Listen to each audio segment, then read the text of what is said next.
पुण्याचे तत्कालीन अतिरिक्त आयुक्त जालिंदर सुपेकर हे वैष्णवी हगवणे हुंडाबळी प्रकरणातील आरोपींचे नातेवाईक असल्याचं समोर आलंय। आता गुन्हे दाखल असलेल्या निलेश चव्हाण याला शस्त्र परवाना मिळवून देण्यात सुपेकर यांचा सहभाग असल्याचं सुद्धा समोर येत आहे। निलेश चव्हाण याच्या शस्त्र परवान्यावर सुपेकर यांची सही आहे। त्यामुळे सुपेकरांनी हगवणे आणि हगवणेंच्या सांगण्यावरून आणखी किती गुन्हेगारांना मदत केलेली आहे असा प्रश्न निर्माण होतो।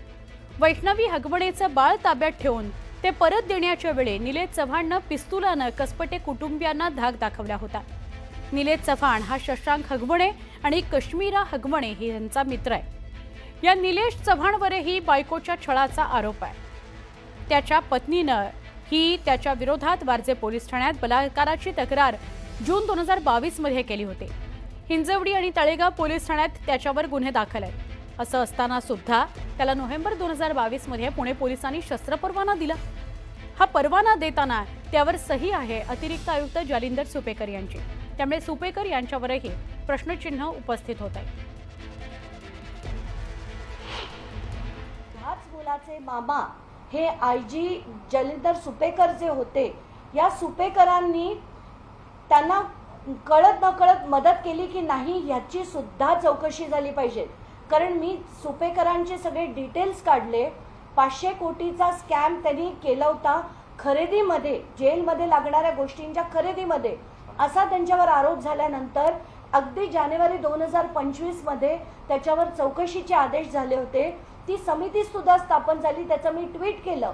एवढंच नाही तर जळगावचे SP असताना तिथे PSI अशोक सादरे त्यांची काल आता जी सुसाईड नोट मला काल उशिराने रात्री मिळाली आहे, ती देखील मी मुख्यमंत्री कार्यालयाकडे पाठवली आहे।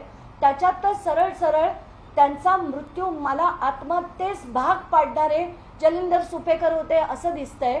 आणि हेच व्यक्ती या शशांक हगवणेचे मामा होते। आणि ह्या कुटुंबाची जी हिस्ट्री आहे, जी काल मयुरी जगतापनी दिली, मयुरीने सरळ सरळ सांगितलं की माझा छळ सुद्धा असाच करण्यात आला। नोव्हेंबरमध्ये मी जेव्हा तक्रार केली तेव्हा सुद्धा हे कुटुंब फरार होतं। आणि फरार असताना, मी परत म्हणतेय, फरार असताना करिश्मा पुन्हा पोलीस स्टेशनमध्ये जाऊन FIR करते मयुरीच्या आईवर आणि भावावर आणि पुन्हा फरार होते। याचा अर्थ स्पष्ट आहे की यांना पोलिसांचं पाठबळ होतं, राजकीय पाठबळ होतं आणि म्हणूनच हे सगळं घडलं।